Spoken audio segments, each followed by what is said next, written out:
ಜಮ್ಮು ಮತ್ತು ಕಾಶ್ಮೀರದಲ್ಲಿ ತೀವ್ರ ಹಿಮ ಮಂಜು ಬೀಳುತ್ತಿದ್ದು, ಕೇಂದ್ರಾಡಳಿತ ಪ್ರದೇಶದ ಎಲ್ಲಾ ಕಡೆ ಜನಜೀವನ ಅಸ್ತವ್ಯಸ್ತಗೊಂಡಿದೆ. ಸಾವಿನ ಅನುಮಾನಗಳಿವೆ. ಚಳಿಗಾಲವಾದ್ದರಿಂದ ಜಮ್ಮು ಮತ್ತು ಕಾಶ್ಮೀರದಲ್ಲಿ ಯಥಾಪ್ರಕಾರ ಹಿಮ ಮಂಜು ಬೀಳುತ್ತಿದೆ. ಆದರೆ ಕಳೆದ 2 ದಿನಗಳಿಂದ ಭಾರೀ ಹಿಮಗಾಳಿಯೊಂದಿಗೆ ಮಂಜು ಬೀಳುತ್ತಿದ್ದು, ಜನರು ಓಡಾಡುವುದು ಕಷ್ಟವಾಗಿದೆ. ಕೆಲಸವಿಲ್ಲದೆ ಕುಳಿತುಕೊಳ್ಳುವ ಸ್ಥಿತಿ ಬಂದಿದೆ. ರಸ್ತೆಗಳೆಲ್ಲ ಮಂಜು ತುಂಬಿರುವುದರಿಂದ ಅವುಗಳನ್ನು ತೆರವುಗೊಳಿಸುವುದೇ ದೊಡ್ಡ ಕೆಲಸವಾಗಿದೆ. ರಸ್ತೆಯಲ್ಲಿ ವಾಹನ ಓಡಾಟ ಸಾಧ್ಯವೇ ಇಲ್ಲವಾಗಿರುವುದರಿಂದ ಜಮ್ಮು ಮತ್ತು ಶ್ರೀನಗರ ನಡುವಣ ಹೆದ್ದಾರಿಯನ್ನ ಮುಚ್ಚಲಾಗಿದೆ.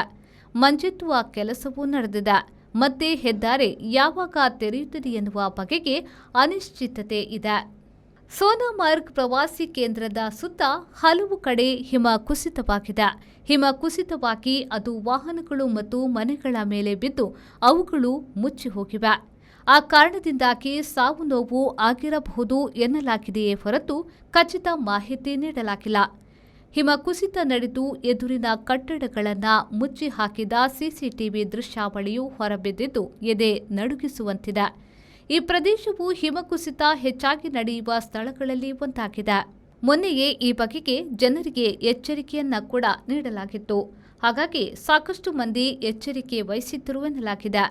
ವಸ್ತು ವಿತ್ತ ಹಾನಿಯಂತೂ ಅಪಾರವಾಗಿ ಆಗಿದೆ. ಶ್ರೀನಗರ ವಿಮಾನ ನಿಲ್ದಾಣಕ್ಕೆ ಬರುವ 29 ಹಾಗೂ ಹೋಗುವ 29 ವಿಮಾನಯಾನಗಳನ್ನು ನಿಲ್ಲಿಸಲಾಗಿದೆ.